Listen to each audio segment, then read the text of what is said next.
जय हिंद साथियों। अभी हम लोग उपस्थित हैं एग्जाम टूर चैनल पर और आप देख रहे हैं नगर निकाय चुनाव के पहले चरण में को 42,000 कर्मी होंगे प्रशिक्षित। देखिए क्या होता है। आप लोग क्यों लगातार कमेंट कर रहे थे कि सर क्या हुआ, कैसे हुआ, कब एडमिट कार्ड जारी होगा। तो पहले इन बातों को समझिए, उसके बाद संपूर्ण जानकारी आप लोगों को दिया जाएगा।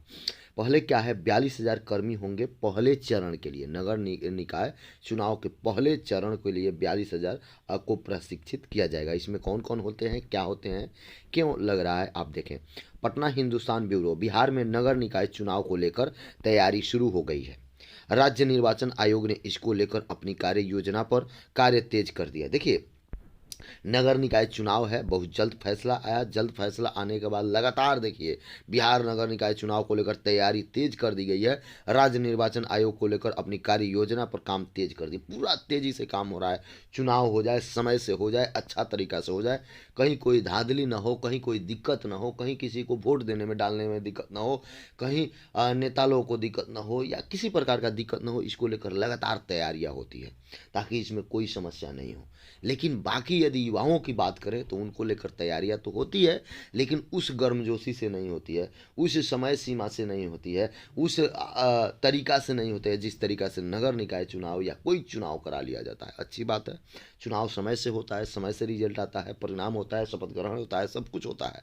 उतना जनसंख्या होता है, उसके बावजूद भी कहीं कोई एक तरह का चू भी नहीं करता है, अच्छा तरीका से चुनाव हो जाता है। लेकिन वहीं जब बात आता है विद्यार्थियों के भविष्य के साथ, वहीं जब बात आता है स्टूडेंट के जीवन के साथ, तो आप देखते होइएगा बार बार क्वेश्चन आउट हो जाता है। वहीं जब बात आएगा स्टूडेंट लोगों के लिए तो आप देखिएगा कहीं रिजल्ट आने में देरी होगा, तो कहीं ग्रुप डी का रिजल्ट अभी तक वेट कर रहे हैं, तो कहीं बीपीएससी में धांधली होगा, तो कहीं बीएसएससी का कोई खोज खबर नहीं। ये सब होता है। लेकिन जब चुनाव की बात करेंगे तो उसमें लगातार आपका कोई समस्या नहीं। देखिए इसके बारे में और लास्ट में मैं बताऊंगा क्या है, कैसे है। इसकी शुरुआत मतदान कर्मियों के प्रशिक्षण से होगी। 2 चरण में होने वाले नगर निकाय चुनाव को लेकर राज्य निर्वाचन आयोग ने मतदान कर्मियों का प्रशिक्षण शुरू कर दिया है।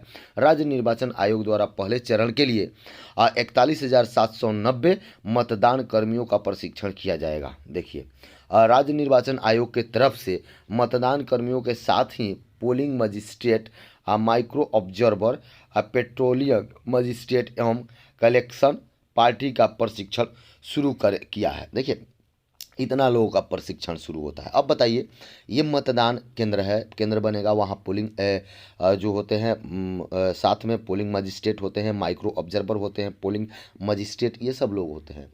ठीक उसी प्रकार आपका भी यदि एग्ज़ाम समय से होगा तो उसमें भी बहुत सारा प्रशिक्षण समय से लग रहा है, जो कि 1 से 2 दिन में, जो मैं बताया था कि 12 तक में एडमिट कार्ड, तो देखिए कहीं आज घोषित कर दिया जाए या कल कर दिया जाए, देख सकते हैं। यदि समय से एडमिट कार्ड आ जाता है तो कोई इशू नहीं है, एग्ज़ाम भी आपका समय से करा लिया जाएगा, इसमें कोई टेंशन नहीं है। तो इसलिए आप 23-24 को ही मान कर चलें और अपने अध्ययन अध्यापन को तेज करें। अब यहाँ देखिएगा यही होता है। क्यों लोग बोल रहे थे कि कहीं बढ़ सकता है, कहीं घट सकता है, यही कारण है। क्योंकि एक एक करके आपका भी सेंटर होता है, वहाँ भी एक सेंटर पर 10, 20, 25 कर्मचारी होते हैं जिनको प्रशिक्षित करना पड़ता है, जिनको बताना पड़ता है, ये सब होता है। एक एग्ज़ाम को कंडक्ट कराने में बहुत सारा प्रक्रिया से गुजरना पड़ता है। इसलिए बहुत लोग बोल रहे थे, बहुत यूट्यूबर बोल रहे थे। लेकिन जब तक कि आयोग का कोई नोटिस ना आ जाए, क्योंकि आयोग ही ने नोटिस दिया है, तो वह उस पर अमल करेगी, वह उस पर काम करेगी और काम करते हुए समय से एग्ज़ाम कराने का प्रयास भी कर रही है। सबसे पहले आपको बता दें, आप लोगों को एक रिजेक्ट लिस्ट आता है, उस लिस्ट के साथ भी एडमिट कार्ड दिया जा सकता है। रिजेक्ट लिस्ट में क्या होता है, यदि कोई विद्यार्थी मान लीजिए सभी फॉर्म भर दिए, पेमेंट अंत में नहीं किए, तो उनको रिजेक्ट कर दिया जाता है। बहुत सारे विद्यार्थी ऐसे होते हैं जो फॉर्म सही भरे, पेमेंट किए, लेकिन उसको सबमिट नहीं किए, ये भी हो सकता है। बहुत सारे विद्यार्थी ऐसे होते हैं पेमेंट किए लेकिन पेमेंट उनका गया नहीं, कहीं ना कहीं फेल हो गया। उस सब चीज़ को लेकर बहुत इश्यूज आते हैं जिसके कारण उनको किया जाता है। उसमें भी कुछ लोगों को सुधार का मौका भी मिलता है, कुछ लोगों को सुधार का मौका नहीं भी मिलता है।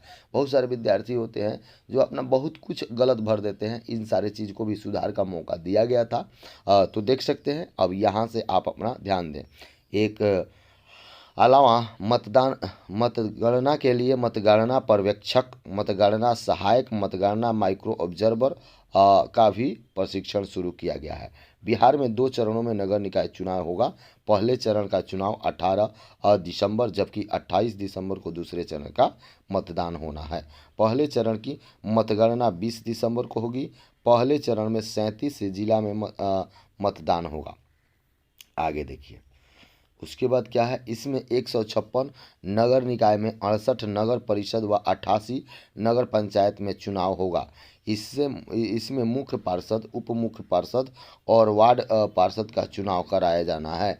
इसको लेकर 6995 बूथों की स्थापना की गई है। इन सभी बूथों पर 3-3 ईवीएम मशीन के माध्यम से मुख्य पार्षद, उप मुख्य पार्षद और वार्ड पार्षद का चुनाव कराया जाएगा। देखिए यही सब है, थोड़ा सा ध्यान दें। कोई भी यदि सही तरीक़ा से काम किया जाए तो उसमें समय लगता है और उसको संसाधन की भी ज़रूरत होती है। यहाँ देखिए, यदि अच्छा तरीक़ा से, मैं ये आप भी स्टूडेंट के तरफ से कि एग्ज़ाम समय से हो, अच्छा तरीक़ा से हो, पारदर्शी तरीक़ा से हो, विद्यार्थी के हित के साथ, हित करने का अर्थ हुआ कि उनको ध्यान में रखते हुए उनको क्वेश्चन दे दिया जाए, कार्बन कॉपी दे दिया जाए, ताकि बच्चे भी अपने को संतुष्ट महसूस करें, समय पर हो। राज्य निर्वाचन आयोग ने चुनाव को लेकर तैयारी शुरू कर दी है। पहले चरण में 37 जिलों में 18 सितंबर को होगा मतदान। यही सब है। तो इसी सब को लेकर बहुत लोग हो हा कर रहे थे कि ये हो जाएगा, वो हो जाएगा, डेट बढ़ जाएगा, ये बढ़ जाएगा। यही 42,000 कर्मियों को प्रशिक्षण को लेकर कि बहुत ज़्यादा संख्या में इसमें प्रशिक्षण होते हैं, बहुत सभी शिक्षक लोग और पुलिसकर्मी सभी लोग रहते हैं। तो ये तो बात सही है। यदि सब कुछ अलाउ होता है तो आज या कल में आपका आ जाएगा, तो समय से आपका एग्ज़ाम होगा। या फिर आयोग क्या करता है, आयोग पर निर्भर है। आयोग के वेबसाइट को हम लोग बार बार विजिट करते रहेंगे। जिस तरीक़ा से वहाँ से सूचना मिलेगा, ठीक उसी प्रकार काम करना है। मैं सभी विद्यार्थी से बोलता हूँ कि कम से कम अपने पढ़ाई को, अध्ययन अध्यापन को निरंतरता आगे बढ़ाएं। अध्ययन अध्यापन पर विशेष समय दें, इन सब चीज़ों पर समय न दें। एग्ज़ाम आज नहीं तो कल होगा ही, और बहुत सही समय से होगा। और आप अपने आप को 23-24 को मान के ही चलें और तैयारी करें। यदि किसी कारण से कुछ एक्सटेंड होता है तो वह वैसी कोई बात अभी तक नहीं है, ये बात आप सोच लें। अभी तक कोई वैसी बात नहीं है। यदि होता भी है तो वह आप सबके लिए पढ़ाई में एक समय मिलेगा जो आपके लिए लाभकारी होगा। तो ये आपके ऊपर है। जय हिंद, जय भारत। यदि